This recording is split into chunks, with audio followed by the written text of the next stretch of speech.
see if this plays.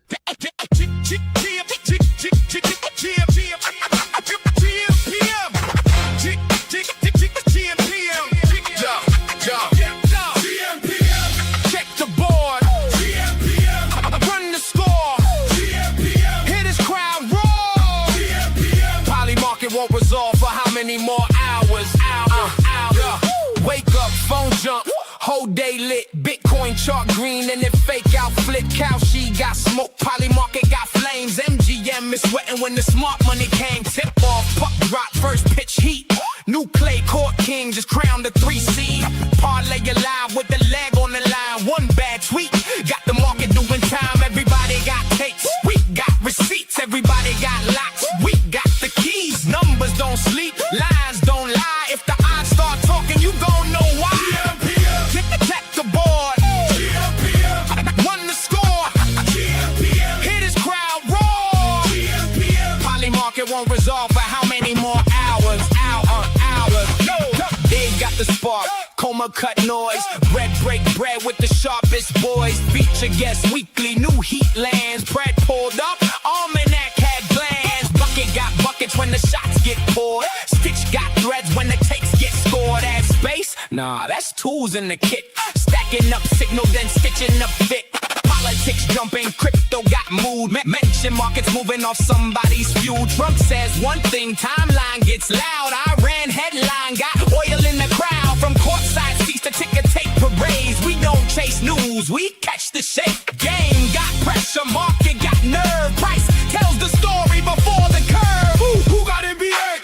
gmPM. Who got NHL? gmPM. Who got MLB? gmPM. Who got NFL? gmPM. Crypto? gmPM. Politics? gmPM. Parlays? Receipts? gmPM. Check the board. gmPM. Run the score. gmPM. Crowd loud, odds louder. gmPM. Markets move by the hour. gmPM. Stats in the morning. gmPM. Chaos by noon. gmPM. If it moves, we move. gmPM. You know the tune. Sports markets headlines. Receipts. Dave Coma brag.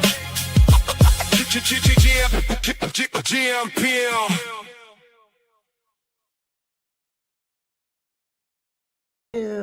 What up, everybody? gmPM. What's good? Welcome to episode 7. This is going to be the World Cup episode. But we have a lot to cover. What up, everybody? Me, Bread, Coma. We got a crazy lineup for today, but let's say what's up to the boys. Bread, what's cooking, baby? Yo, GM, dude. It's we're getting close, man. We're like, tomorrow I think is the first game starts. So yeah, man. Excited to dive into all things World Cup today and and touch on some other just, random other things that have been going on in prediction markets, a bunch of cool contests, different incentives. We got UFC coming up too, right? We were just talking about that earlier. We got, yes, sir. World Cup is exciting, but you got UFC on the White House lawn, so hopefully we can talk about that a little bit too. Hell yeah, man. I'm excited. Let's check in with the birthday boy. I wonder if he blew through all his money that he made. I don't know. Did you go out like to the strip club, take all your winnings like from your birthday on your tennis, poly market, like thievery? Like what happened, bro? Like, are you alive?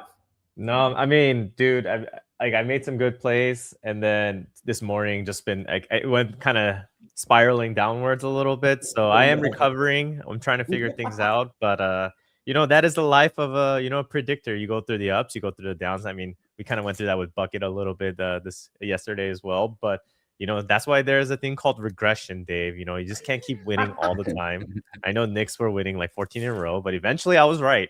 Knicks lost, and it is what it is. You just gotta accept that once in a while. God damn, man.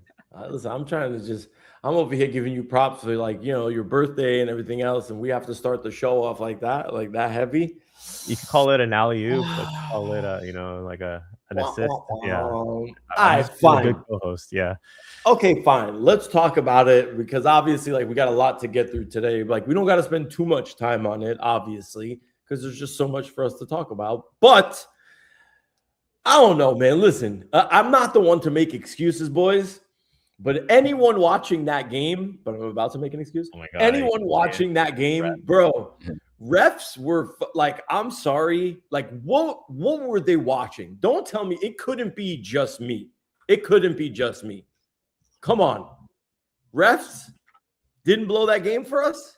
I mean, what was it last year? The last season with the NBA and all of the poker playing amongst players and coaches and refs and everything else, So I mean, I wouldn't be, floored if we found out that some of the refs may have been getting paid or may have some positions out there on some prediction markets. You know what I mean?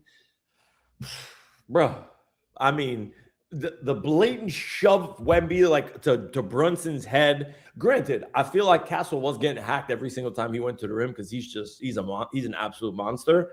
But I think like it was a little bit like heavily more like there's the free throws for Mike Brown in the presser afterwards to be like, 28-8 in terms of free throws in the second half. Bro, it was a little bit lopsided. Come on, bro. Let's call a spade out here, right? Like, come on.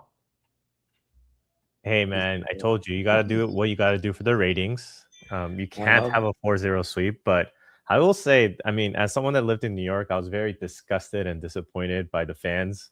I don't know if you were watching the craziness that was happening outside. I would not want to wear a Spurs. Hey, Dave, just watch out. Don't wear any black. I know someone that you were a Spurs fan. Like, just be careful out there. Just because I saw some wildness and just take care of yourself. No jerseys, no jersey that's black. No. Stay clear, my friend. I am not doing it, bro. I am not doing it. But look, unless there's prediction markets around it, I mean, stay clear. Well, yeah. I mean, look, like I think like it was just so much hype, and I don't like that much hype, right? Like that much hype never does anybody any good.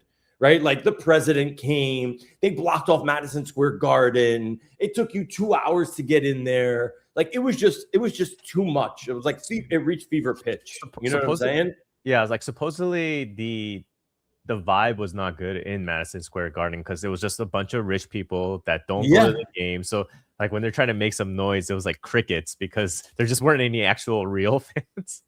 Yeah, it was just too expensive. Too many golf claps in the crowd. I think it was the issue there. Yeah, when you got when you got Jose Alvarado running into like $100 billion Michael Bloomberg, right? Like courtside. I ain't never seen Michael Bloomberg courtside at a Knicks game in my fucking life, bro. Ever. So I guess it is what it is. You know what I mean? But I feel like this next game, game 4, I get it, right? Like maybe they didn't want to call the foul on Wemby because flagrant. If not, he doesn't play in the next game. And then you get into the whole debate of like, you want to beat the teams at their best. F all that, number one. Like I could care less. Like if it's a foul, all the foul, put Wemby out. But I think game number 4, we're going to be a lot more settled down. It's going to be a little bit of it was a little bit of a reality check for us. And I think we genuinely do take game. Like you didn't hear me jawing. Like you guys didn't hear me say shit about game number 3. Nothing. I was like, I don't know. But game 4, I think game 4 we're locked, is ours. 100%. I can't see us losing game 4. What do you boys say? What's your pick? Coma, don't talk with your I mean, okay, I think the Knicks will take game 4. Yeah, for sure. But then it's going to go back to the Spurs, and then it's going to go back to the Knicks. I mean, it's going to be, whatever gets us to 7, right? That's ultimately kind of you think it's going 7 games for real? Yeah, 100%. Yeah, franchise revenue and all those things. Franchise revenue. Like we don't even think about the skill sets anymore. It's just more like this is what the narrative says. No, dude, skills don't matter postseason NBA, bro. Like that's all. It's all about the refs all business. And like how much they get paid and that kind of thing. Yeah, exactly. Fuck. I don't know. Coma, who you picking, bro? Like, let me hear you. What's your regression analysis? Gotta go with the alien. Number 4. The alien, reverse regression. Wow, for game 4. Okay. I think so. I mean, if it's all rich fans, I think that's a good sign for the Spurs. If it's all real rowdy New Yorker fans, then New York. Yeah. So we just gotta figure out. Maybe you should do some evaluation on Ticketmaster to see how expensive the prices are, and based on that, you can make your like determination, like average price of tickets. If it's below 1K or something, then you're good to go. Well, yo, did you see that the price of like cheapest entry into MSG after the Knicks lost went down to $5,000 from like yeah, exactly, I don't know, like 10 or 12 per seat. Now it's down to 5 is cheapest in the door. So like, yeah, send it lower. That's what I'm saying. Like it was too much, right? Like I didn't feel good about the last game when it's just overhyped. Like there's just too much hype behind it. I don't like that. I don't like that at all. And yeah, I don't know. I feel like much better is going to be. I feel like this is a more like settled down like environment. I think there'll be a lot more like hardcore Knicks fans there. It won't be as much fanfare, and I think we'll be good. I think we'll be good. We don't got to belabor it, all right? So everyone that was like, oh, we don't want to hear Dave glaze the fucking Knicks and blah blah blah blah blah. Shut up. All right. You had your reign. We will win. Watch. We will 100% win. Dillo, what's up, bro? Thank you for coming through again. MA, what's happening? What up? What up? What up? Glad to have you guys here. Throw in the chat anything that I want to hear the takes. You got Knicks Spurs. But last night, game 4 of the Stanley Cup Finals. Carolina's just not going away, bro. They are just not going away. It's still kind of like the high scoring affair. I don't know. This is a series for the ages. Nobody seems to want to win on their home fucking ice. It's kind of crazy. It's kind of nuts. Where are you boys at with last night's game and with this night's? I mean, I know we're all on the Knights, obviously, like to win the series. But what'd you think of the game yesterday, boys? Dude, I mean, 5-3 is at least it's like a real hockey score. It's none of this craziness that we've seen in some of the other games this series. You know what I mean? It was like I felt like last night was like it was some real hockey. There was no trying to go for hat tricks. There was no showboating and like crazy spin flip deep goals. And I mean, it was real hockey last night. And so I'm hoping they keep that energy. I do think the Knights are going to take it ultimately, but I mean, dude, Canes are putting up a good fight for sure. Yeah, I'm very impressed with the Canes. Like, this was not what I expected. The goalie switch, which I expected, happened. Bussy is playing way better than Anderson, and I knew it. Like, I knew Anderson was a bad goalie. It's just he was getting covered a lot by his really good team. I'm just surprised that Carter Hart, the other goalie, he hasn't been as like he shut down the Avalanche, and Avalanche were the best team in all of NHL. So just don't know what happened. Maybe there is a bit of regression there, But well, like I still say the Knights, but it's a little bit more concerning, and I'm very impressed. I'm also impressed by the overs, how often they're hitting. It's barely. By who? Huh? By the I couldn't hear you. By the overs. I'm actually very surprised. The overs.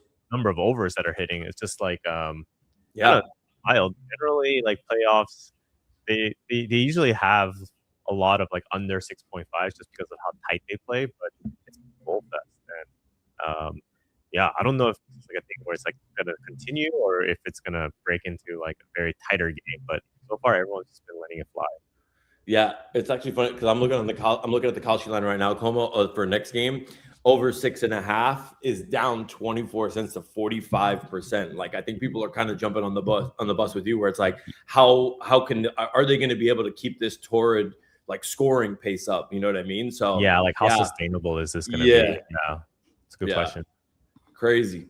Gonna be crazy. Game goes to overtime. It's to 13%. It's wild. But yeah, the Canes are favorite right now. I'm looking at Kalshi at 58% to 42%. But I feel like hockey is there's no home ice, in my opinion, when it comes to hockey. Like, it doesn't matter. Oh no, there is, dude. Do you see how loud it gets?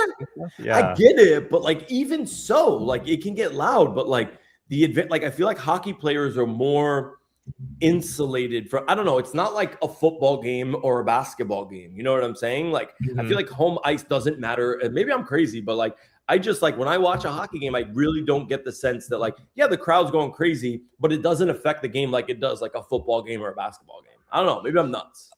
I mean, it depends on like, who's chirping, you know what I mean? Because like you can chirp like, I love going to hockey games and sitting close to where the box is.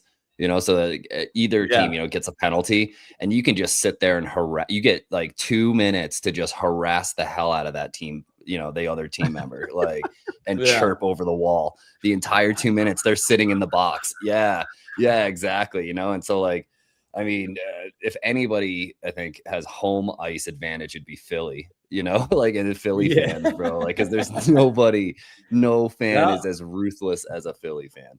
Well, I guess maybe when the Phillies actually are good enough to actually make the fucking playoffs. Yeah, we're not gonna. They made playoffs. They made playoffs. The Phillies. I think you meant the city of Philadelphia. 76ers made it. The Flyers made it.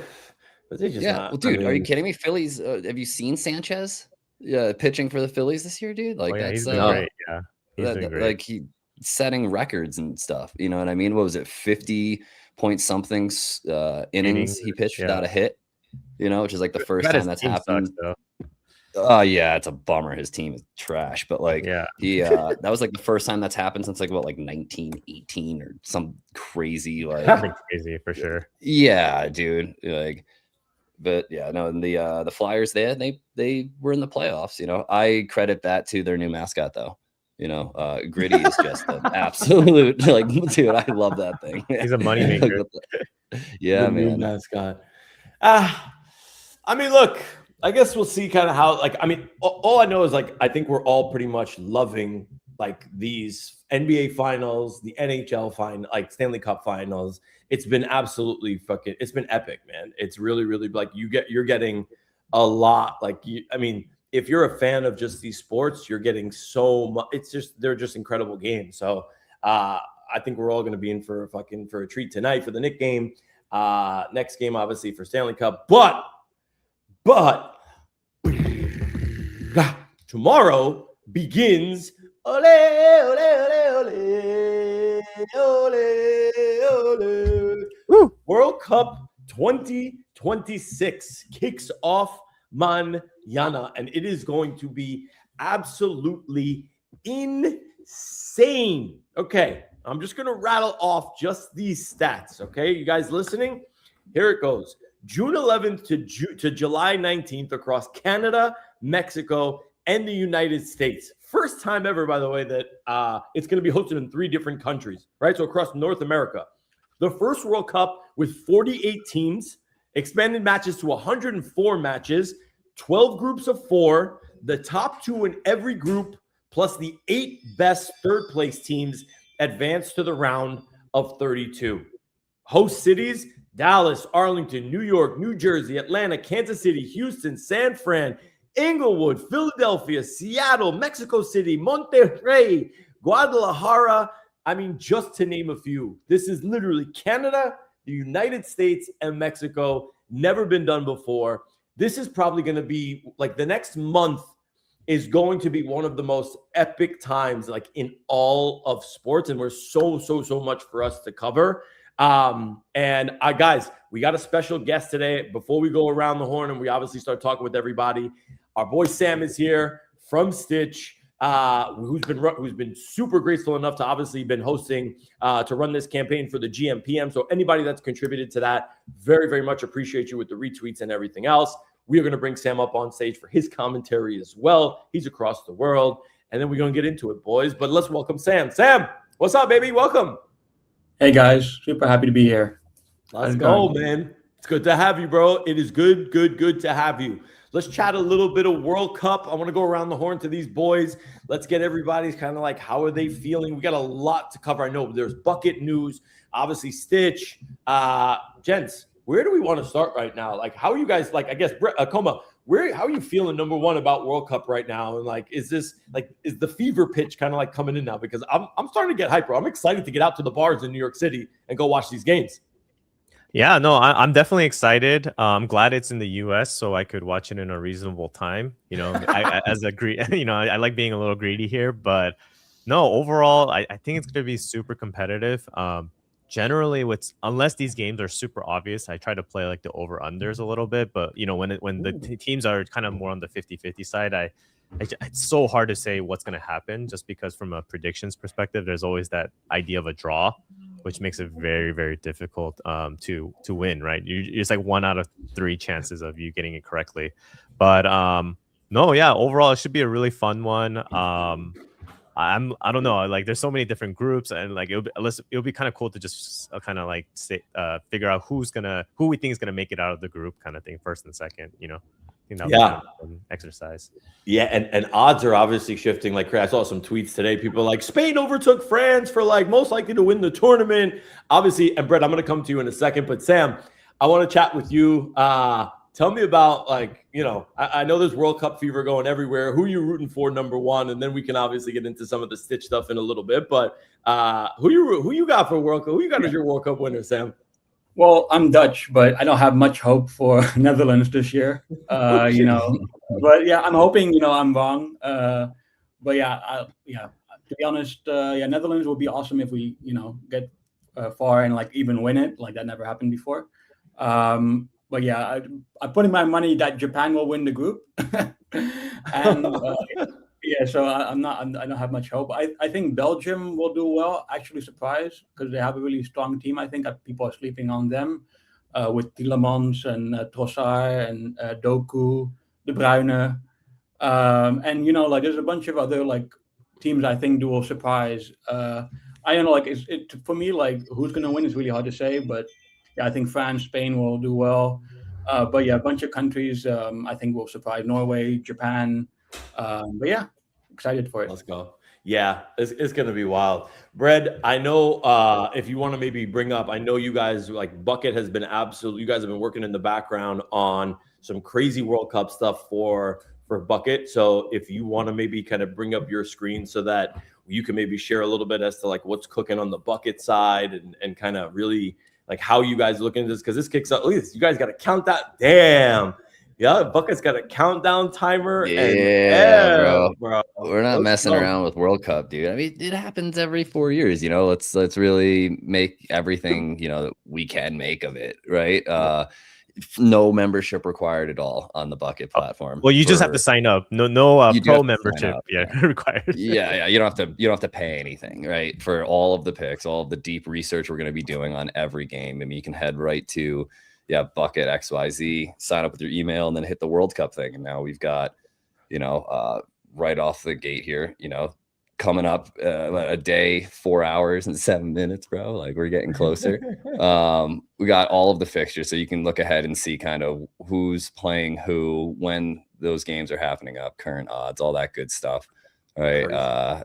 Who thinks, I mean, the market thinks Spain's going to take it, right? Which is, I mean, I wouldn't be shocked, right? I still, dude, I think it's going to be Mexico, Argentina, or Germany. Those are the three dogs I've got in the race, you know, but I guess we'll see. Right. Player props.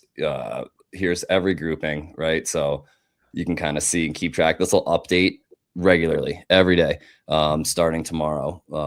We've got an agent that's going to be running updates and checking to see were any players injured. How does that affect lines? What was the score, travel schedules, all of that stuff, right? All the venues, dude. I mean, like, there's just all of anything that you could ever possibly want to know about World Cup and any game. You should just come to Bucket and check it out. You know, we're going to have all the bets, all the live stuff, predicted scoreline, which is something we're kind of playing with right now, right? We'll see. I'm curious to see. I built a model around kind of, you know, everyone's like, I ran 10 million simulations for World Cup and blah, blah, blah. You know, like, it's the same guys that turned tweets. Yeah, bro, it's the same guys that turned $20 into 200 grand on the weather bots on Polymarket. You know what I mean? It's like, all right, bro, whatever.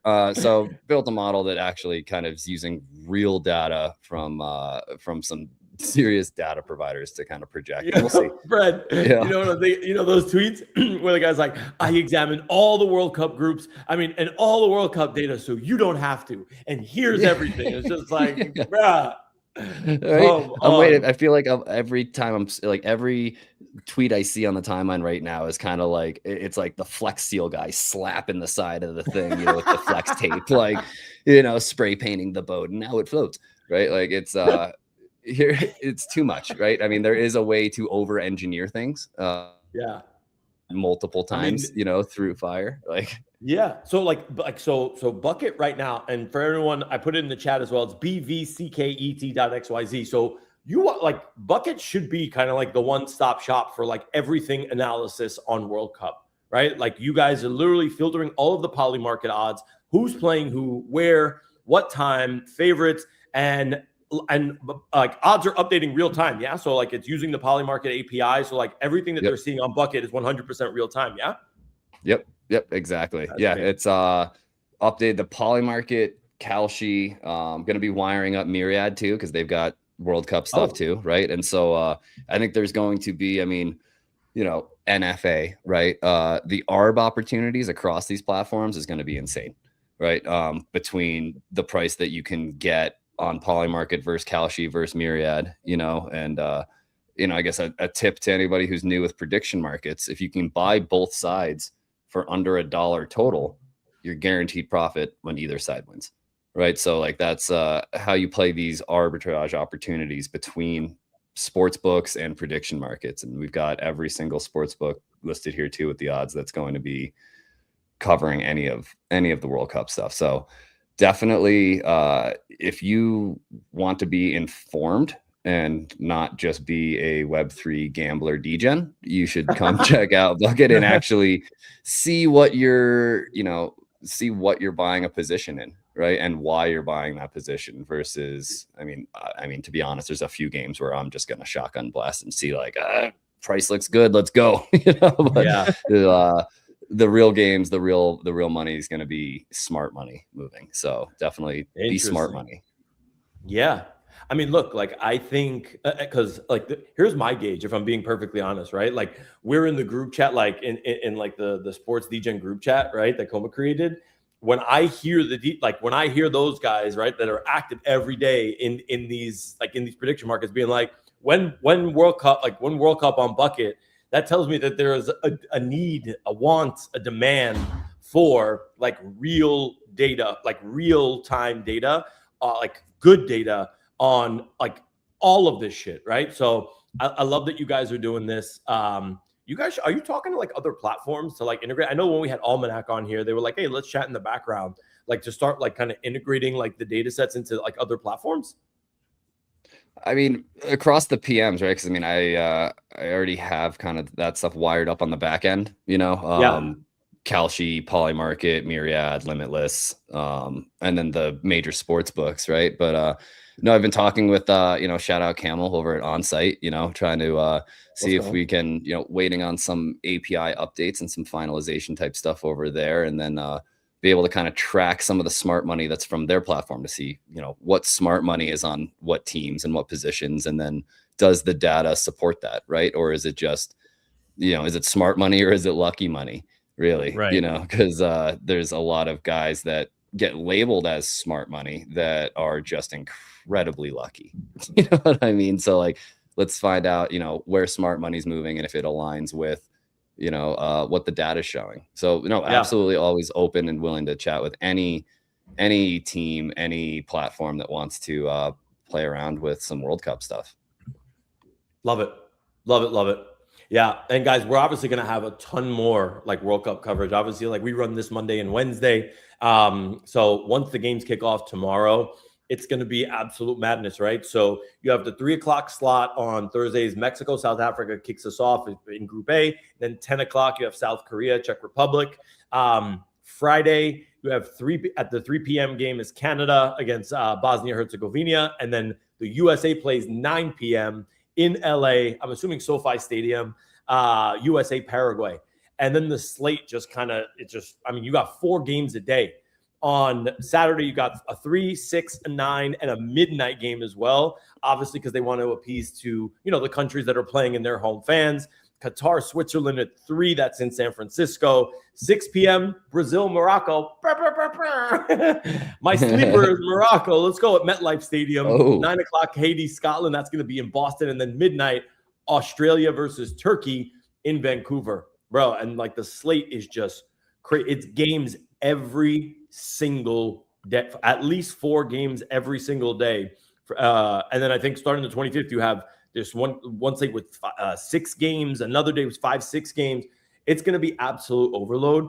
Are you guys going to go out? Like, because here's my plan, honestly, is like, I'm going to go out and get into like I want to get I want to start creating a lot of content around World Cup. Like going into Manhattan is going to be absolutely nuts. So I can't wait to obviously do it. Where you guys planning on going to watch the games anywhere? Or do you have like any watch parties or anything lined up? Dude, Nothing like that for me. Yeah, just gonna watch it at home typically. Yeah. Got you. I need no, to have I'm- my Polymarket, account wireless internet in tip-top shape. I don't know, bro. I swear, I don't know how you do it, bro. I really have no idea.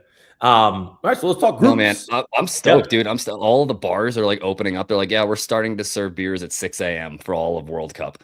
You know what I mean? And it's like I like the people that show up at 8 a.m. for breakfast beers dressed in like their full like uni for their team, dude. Like that is that energy, man, is so unmatched, you know. And then it's like all of a sudden, like the game's over, it's 10:30 in the morning, and you're hammered out in front of a bar chanting about soccer and football, right? So like I can't wait, dude. Any of the games, again, I've got Argentina, Mexico, and Germany. So like any of those games are getting screened around here in any of the bars, I'm absolutely gonna go check it out. Yeah, and Sam, you said that you had so Group F is Netherlands, Japan, Sweden, Tunisia. You said you had Japan coming.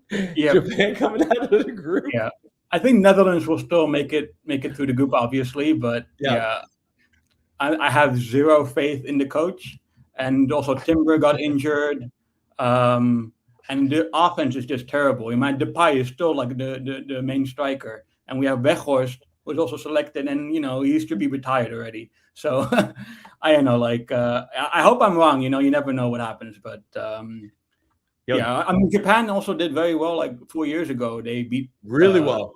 Yeah, Germany, Spain, and like recently they beat England, Brazil. So I think you can't count them out. So yeah, should be interesting.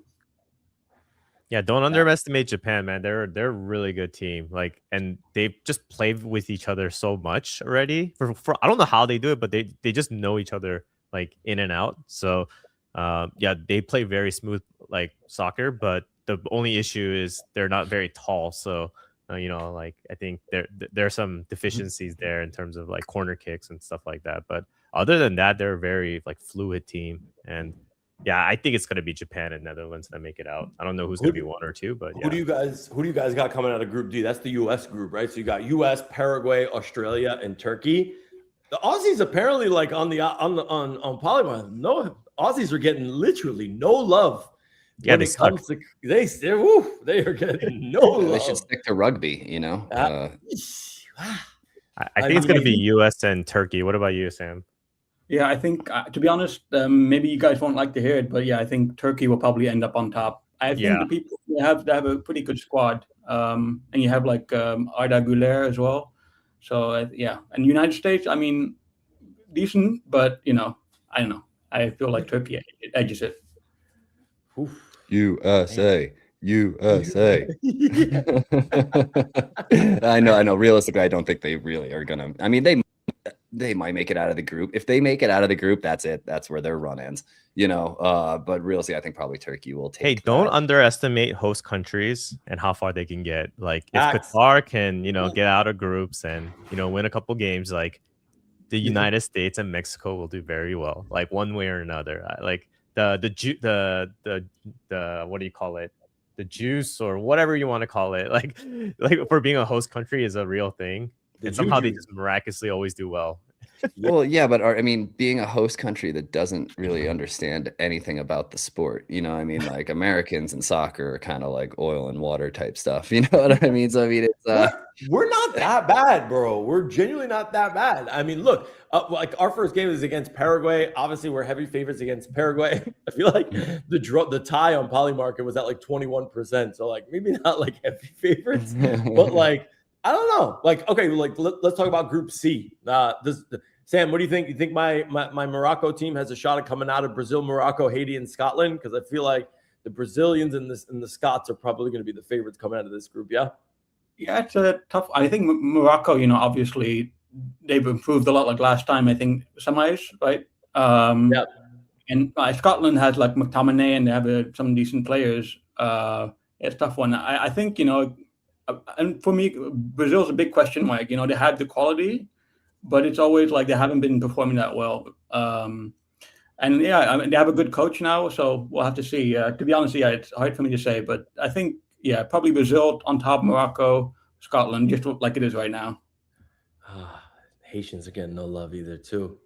No love. Coma, who comes out of Group C? Brazil, Morocco, Haiti, Scotland. Yeah, I mean, you have to choose Brazil and Morocco, but I will say Haiti, I mean, granted, they're just friendlies, but they've been pretty decent in these friendlies. They score goals.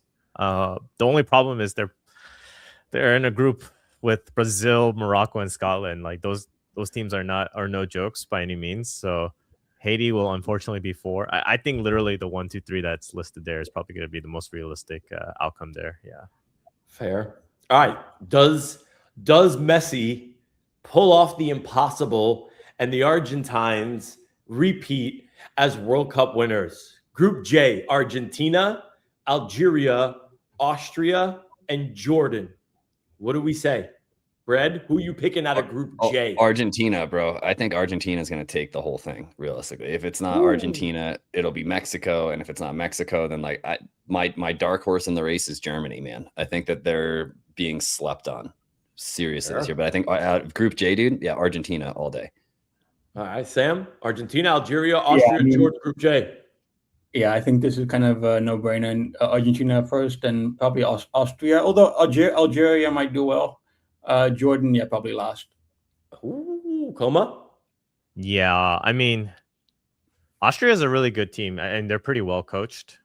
They definitely, I mean, you have to choose Argentina as the one, but the Algeria Austria one, it could go one, or it could flip back and forth in my opinion. So yeah, don't sleep on Algeria. They're a decent team. All right. Well, I think something that people are sleeping on, or like maybe a reminder that like these teams, like they don't play together all the time. You know, these players individually, you know, come from different club teams and whatnot, you know, so it's going to be interesting to see what teams have the best chemistry on the field that, you know, might only play with each other once every 4 years. You know, it's going to be interesting to see. And I think that some of the countries like, you know, maybe like Jordan, like Uzbekistan, you know, like who, you know what I mean? Like how often are these guys really, you know, kicking a ball around to each other? But the problem is that's true, but then they also play every 4 years in the World Cup. So these guys are old if they're have chemistry. You know what I mean? Yeah. You could have chemistry, but you could have aging legs. So it's a balance between like youth and experience here for sure. Yeah. Are we in agreement that Germany in Group E literally has probably the easiest draw to come out of the group stages? Germany, Curacao, Ivory Coast, Ecuador. I mean, no? Yeah, Germany all day. Dude. Yeah, I think Germany. I feel like your dark horse isn't so dark coming out of that group stage. Like, I mean, they're definitely going to be favorite coming out of there. Sam, I guess out of Group E, who's the second team coming out behind Germany? Curacao, Ivory Coast, or Ecuador? Ecuador, I think, is like quite a good team, like very defensively solid. Ivory Coast could do well. I think Ecuador. Yeah. Coma? Ecuador beat France in the friendlies. I mean, not Ecuador. I mean, Ivory Coast beat France in the friendlies. So they're not a bad team by any means, but yeah. Yeah. Do we think that the French and the Spanish are overrated? The French group in Group I is France, Senegal, Iraq, and Norway. Oof. What do you say? Yeah, that is a tough one. What do we say? Who's come? I mean, obviously, like France are going to be the heavy favorites. Who's the second one to come out of that group? Oh boy, I mean Senegal, maybe. Yeah.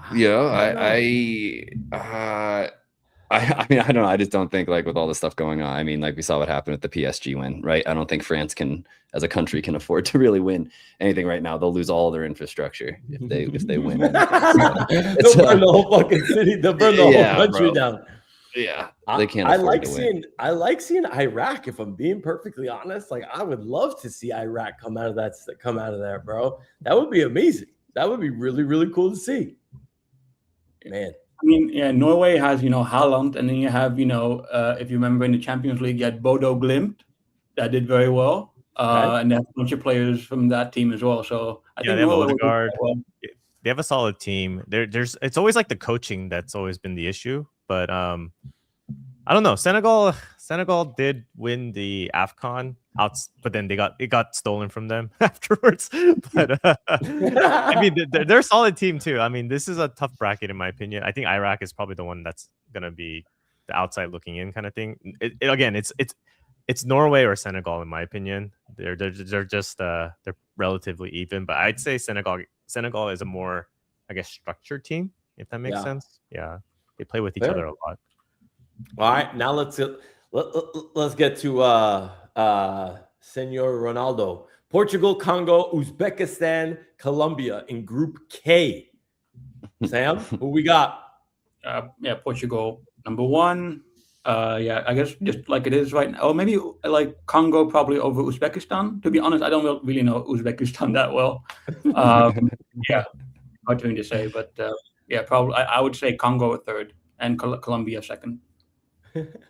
We also, by the way, we also have some Don't Fud Germany. And Milo's like Norway, and Emma saying she's literally chatting with her Mexican friends out in Mexico that are going a little bit crazy. Coma, Portugal, Ronaldo coming out. What's the deal? What are we saying?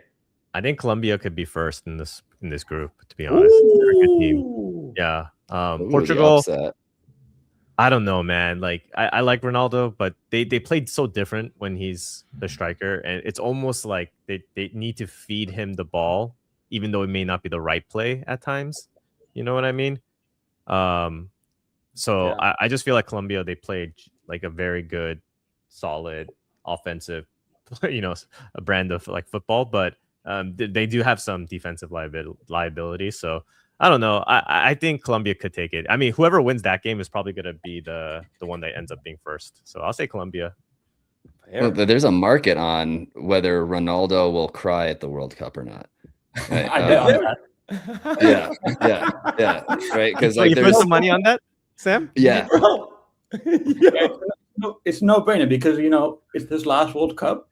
And he's gonna cry if they get kicked out, and if they win it, he might be crying of happiness. Right? Yeah, 100%. That's my logic, right? It's his last World Cup. Well, expected to be his last World Cup, right? I don't know if he's officially confirmed that or not yet, but like he's not getting younger, and if it is his last one, then 100% the dude's gonna cry, and rightfully so, bro. I mean, like that dude has had an insane career, So like, go ahead, bro, cry it up and let me get paid. Cry it up. Cry it up. He might get injured too, and if he gets injured, he usually cries. So, wait, what's the market on it right now? Like, what are the odds of him actually that he cries? Where pretty high, it's like 70% or something. Oh snap! Yeah, I got in at 53, I think. Wow, you gotta write it open. Yeah, you move the market. I guess so. 53 cents on is Ronaldo gonna cry? Interesting. All right, Group H. Obviously, the Spaniards were the favorites to win this whole thing per Poly Market, but you have a first-time country in Cape Verde. Saudi Arabia is in this group, and Uruguay is in this group. This is interesting. The Spaniards and who else you guys got coming out of Group H? Sam, what do you say? Spain. To be honest, like it is right now, like Spain, Uruguay, Saudi Arabia. Although Saudi Arabia can be tough to beat, so like Uruguay, Saudi Arabia, I guess it could go both ways. But I like Uruguay. Yeah, I feel like don't sleep on these like South American, Central American teams, man. I feel like you guys remember what the Costa Ricans did? Los Caballeros, like you guys remember this? Or what it was? It was Costa Rica? Yeah, it was Costa Rica. Like they when they had the run, I don't know if it was last World Cup or the World Cup before, but like some of these teams are scrappy as hell, man. So you don't want to sleep on these. Como, who you got coming out of Group H? Spain, Cape Verde, Saudi Arabia, Uruguay. Okay, Spain for sure won. And then Uruguay. Yeah, I mean, I totally agree. Like, this is, I mean, it's hard to like create some crazy narratives when some of these top teams should get first place, right? Like France, Spain, Belgium, Brazil. Like, to me, those are like shoe-in number ones. And then like it's trying to debate where the two like which team will be two essentially. Yeah. Interesting, man. I like Uruguay. Like, I mean, they're a pretty solid team. They got like, what's his name? Diaz, or no, not Diaz. Oh my gosh, what is that guy with the long hair who used to play for Liverpool but now plays for in the Darwin Nunez. Huh? Darwin Nunez. Yeah, so he's there. And they got some solid players. And Real Madrid player, midfielder, I think, who got into the conflict. Oh yeah, is it Valverde or yeah, Valverde. Yeah. He's there too. Yeah, he's good. Okay, Group L, the Brits. We got England, Croatia, Ghana, and Panama. I feel like this is such an easy group, by the way. Really? In my opinion, yeah. Tell me who. No, I mean, I think England's definitely going to be one. Like, no offense to Croatia, but they're very old. Like, they still have what's his face? Oh my gosh, why am I like blanking out?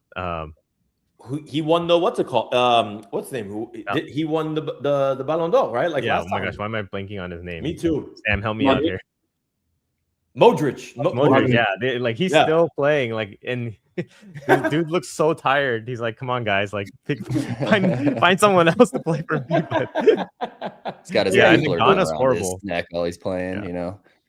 Yeah, Ghana's horrible. Panama's like, I don't really know, but yeah. Yeah, they were like a good team back in like maybe 8 years ago. Like, but now they're just slow. Yeah. I mean, I agree. Like, Croatia's too old right now. It's all the same like players from 4 years. It doesn't seem like they have like new up and coming stars.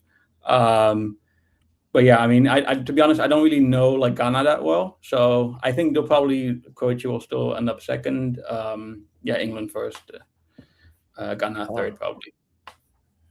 Yeah, Moni's with you. By the way, Brad, Moni's with you. She said Mexico. That would be amazing, Brad. She's commenting on Twitter. Moni, what's up? Shout out to you. She said she also has France in her top two as well. All right, who else we got? We got Canada. Oh, Qatar. Group B is Canada, Bosnia-Herzegovina, Qatar, and Switzerland. Oh, it's a balanced one. Yeah. Who are we saying? I mean, is anybody giving Qatar a shot out here? I feel, but they're also, don't forget, like if we're talking about home, like this game is like one of the games. Their opening game is being played in the Canada game is being played in Toronto. So obviously, like kind of a heavy home favorite, if you will. What do we say? Who do you think is coming out of Group B, Sam? I think Switzerland first, Canada second, Bosnia third. Fair. Homa? Yeah. Let's see. Switzerland for sure. You know what? Yeah, I mean Canada, but I'll just say Bosnia and Herzegovina second, just for the hell of it. But it should be Canada, but I don't know. Bosnia is a pretty funny team, so don't underestimate. They beat Italy, right? So, Brad? Yeah, I think Canada will take that one. You know, especially home field and I mean, unless there's an injury or something happens, then maybe Switzerland will take it. But I think Canada will move out of that grouping.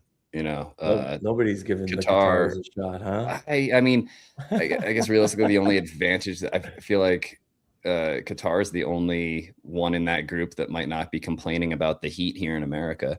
You know, so well, maybe that'll give them an advantage, right? Because they're used to the heat, unlike, I think it was actually, what was it, Norway?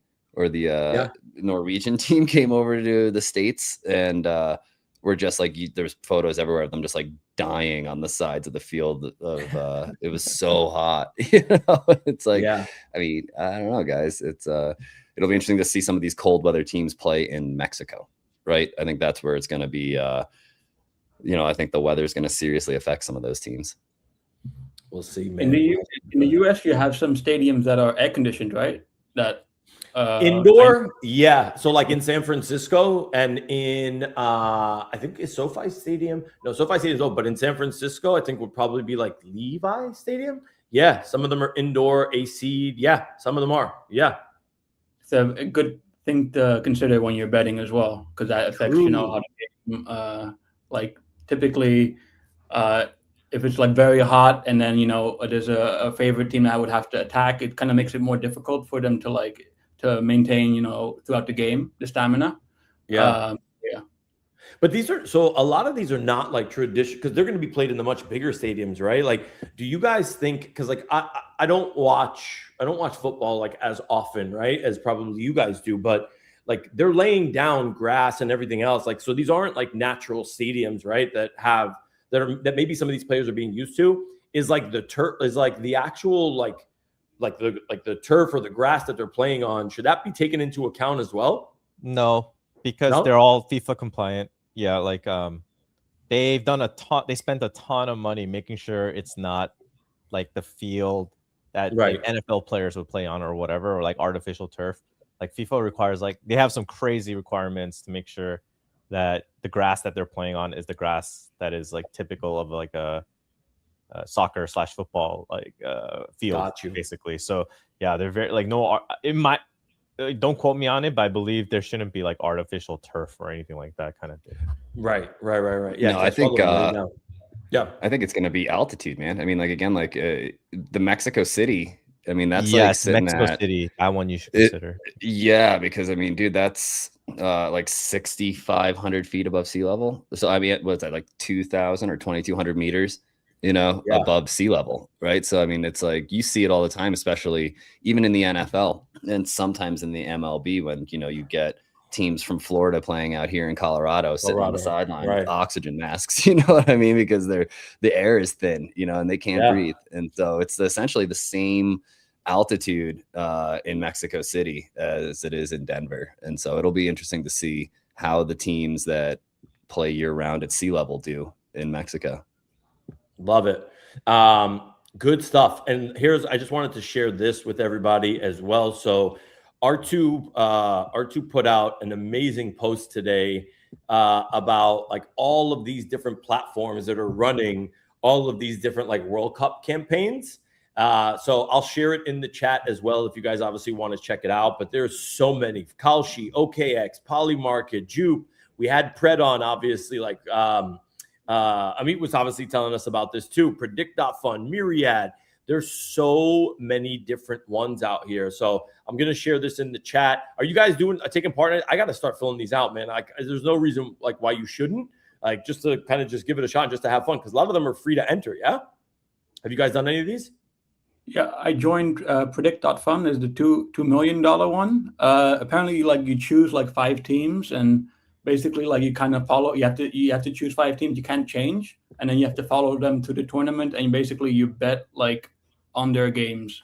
So you can like add more teams later on. So you can go with one team right now. And then you just basically have to make like, you have to buy like 100 shares for a bet. So like depending on which outcome you're choosing, the amount of money you have to put in differs. But yeah, it's pretty exciting, all these different, campaigns. Yeah, there's so many. Como, you doing any of these? I joined the Jupiter and the Foresight one, but I'll probably take a look at R2's post and just participate before the World Cup starts tomorrow. Because I mean, especially if they're like low amounts, but with big rewards, why not try it?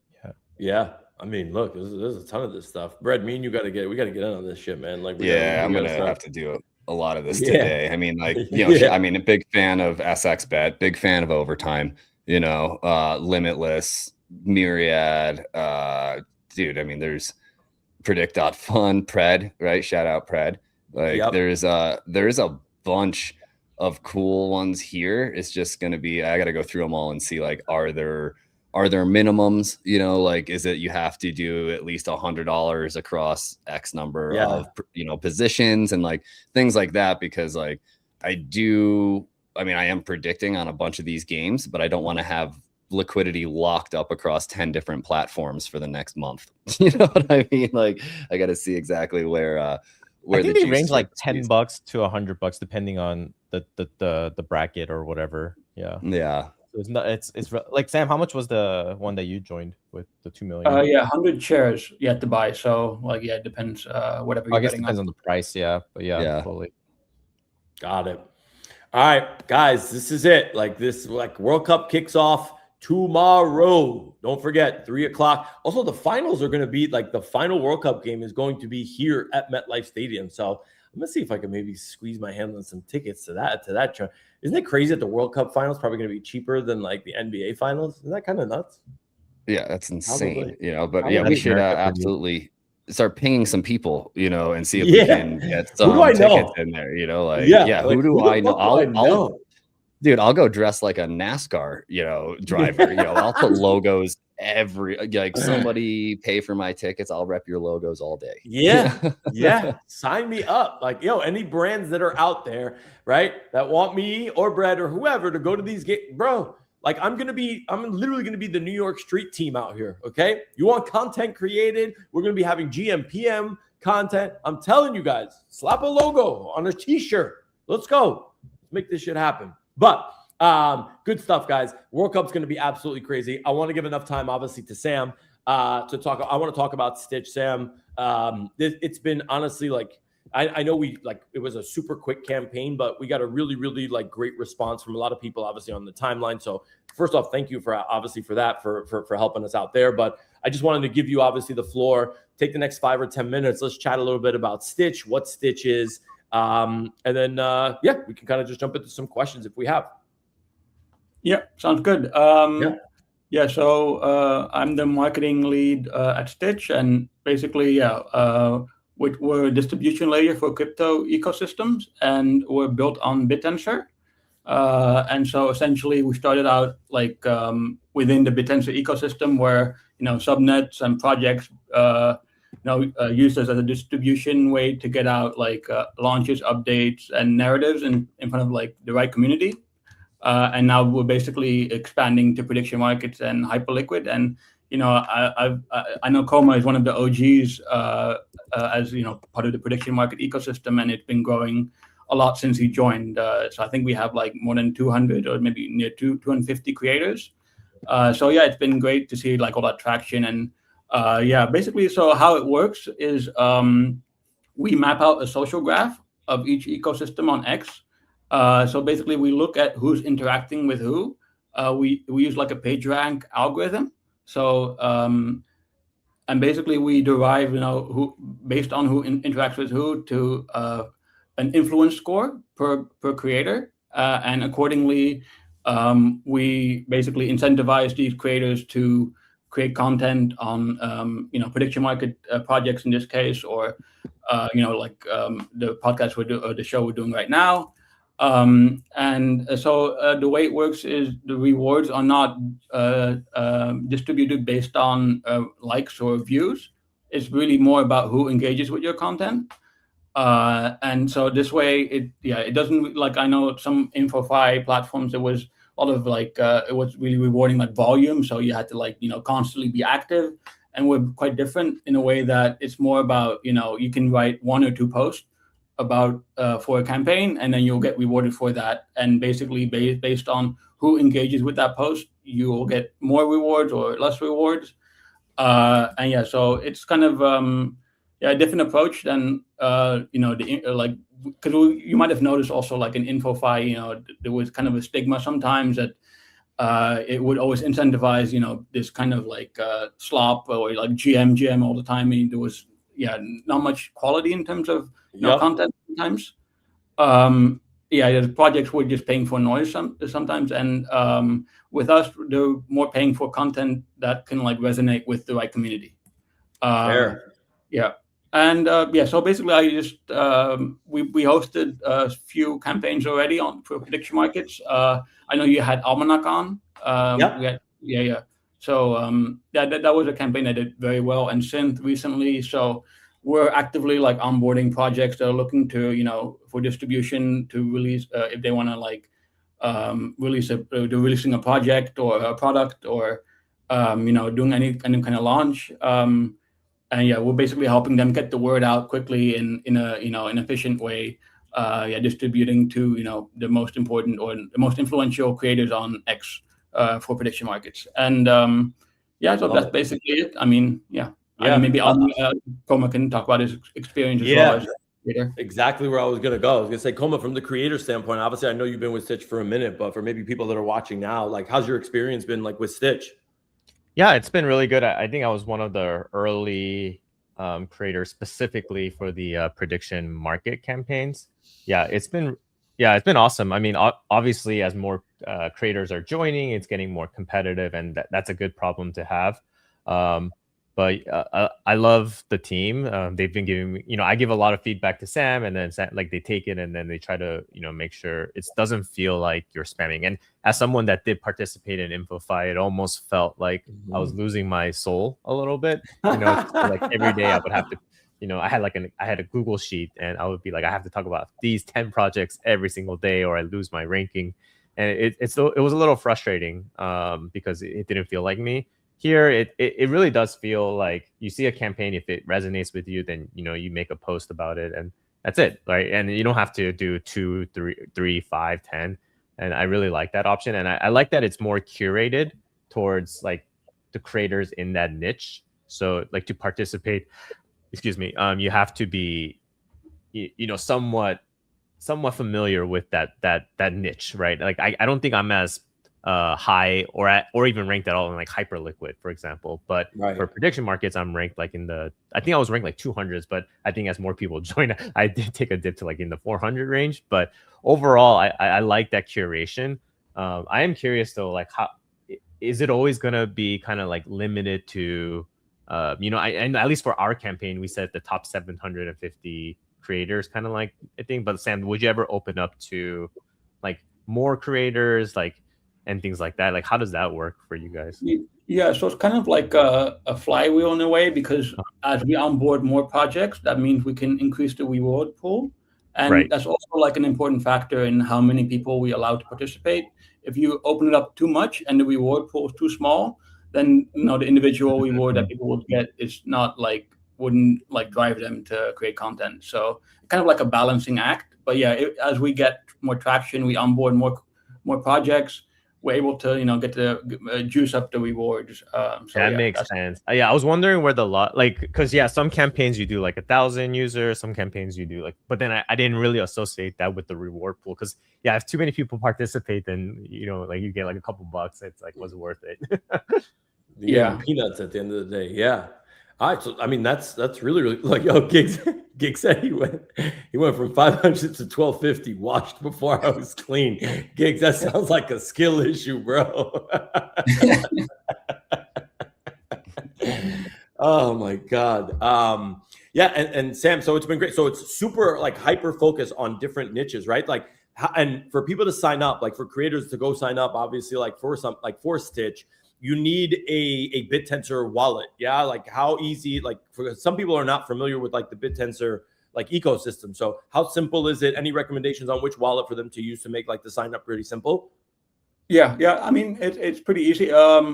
There's one wallet that we recommend, Talisman. I can, we have in the registration, like on the pinned thread on Stitch, there's a registration steps, and it includes like which wallet you can use. And it's pretty straightforward. Yeah, one thing to note, obviously, not everyone can be eligible, so you have to have some kind of standing in that ecosystem.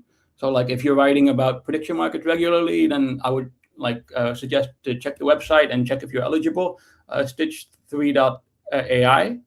Or if you're writing about Hyperliquid or BitTensor itself, please, have a look. And even if you're not eligible right now, you could be eligible in the future. It's really about, putting out content regularly and getting other people who are, voices to engage with your content. So it could be like replies or reposts, quote posts.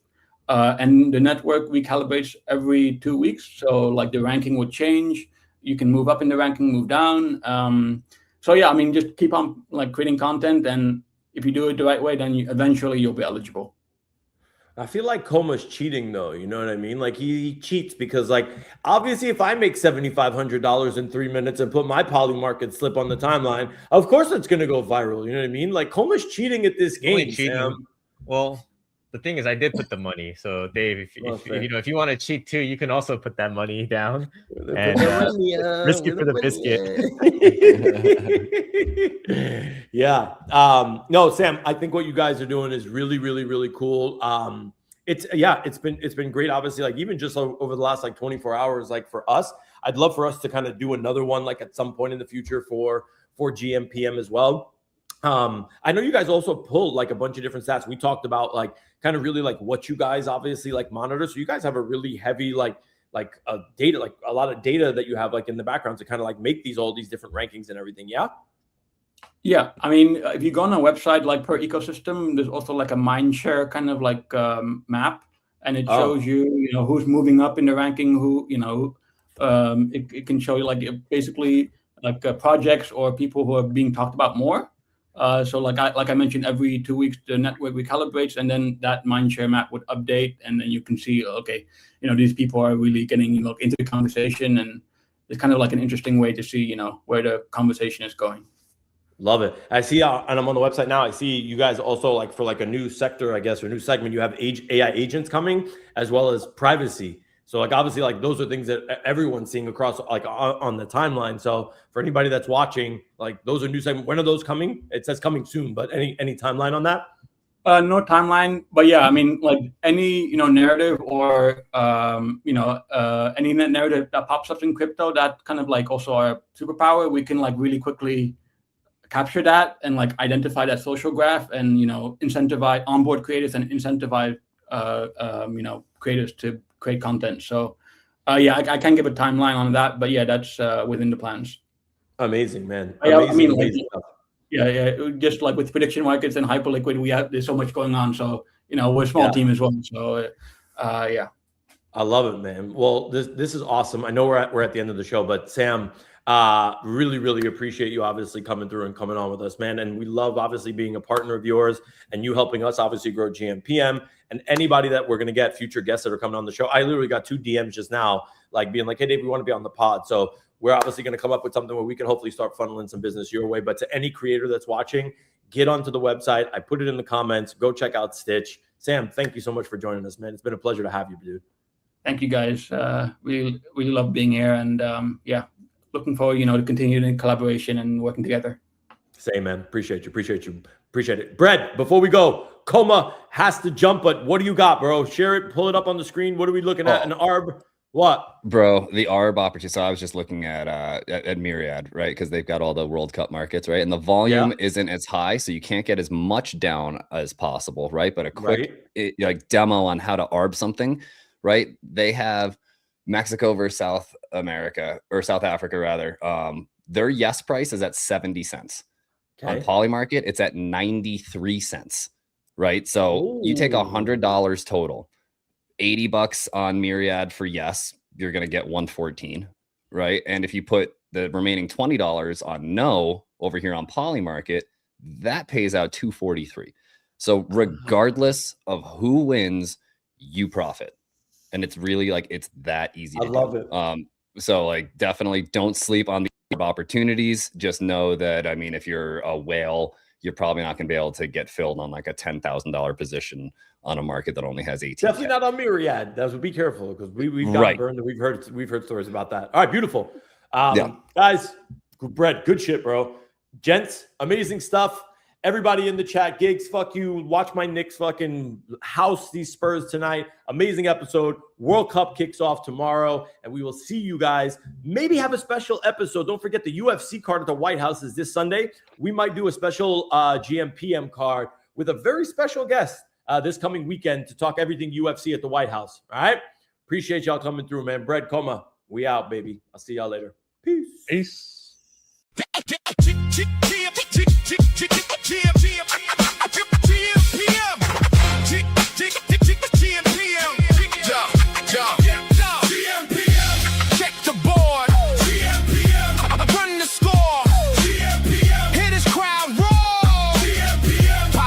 Won't resolve for how many more hours? Wake up, phone jump, whole day lit. Bitcoin chart green and it fake out flip. Cow she got smoke, Polymarket got flames. MGM is sweating when the smart money came. Tip off, puck drop, first pitch heat. New clay court king just crowned the 3 seed. Parlay alive with the leg on the line. One bad tweet, got the market doing time. Everybody got takes, we got receipts. Everybody got locks, we got the keys. Numbers don't sleep, lines don't lie. If the odds start talking, you gon' know why. Check the board, won the score. Hit his crowd roar. goes on for how many more hours? Hours. No, they got the spark. Coma cut noise. Bread break bread with the sharpest boys. Feature guest weekly. New heat lands. Bread pulled up. Almanac had glands. Bucket got buckets when the shots get poured. Stitch got threads when the takes get scored. Add space? Nah, that's tools in the kit. Stacking up signal, then stitching up fit. Politics jumping, crypto got mood. Mention markets moving off somebody's fuel. Trump says one thing, timeline gets loud. Iran headline got oil in the crowd. From courtside seats to ticker tape parades. We don't chase news, we catch the shape. Game got pressure, market got nerve. Price tells the story before the curve. Who got NBA? gmPM. Who got NHL? gmPM. Who got MLB? gmPM. Who got NFL? gmPM. Crypto? gmPM. Politics? gmPM. Parlays? Receipts? gmPM. Check the board. gmPM. Run the score. gmPM. Crowd loud, odds louder. gmPM. Markets move by the hour. gmPM. Stats in the morning. gmPM. Chaos by noon. gmPM. If it moves, we move. gmPM. You know the tune.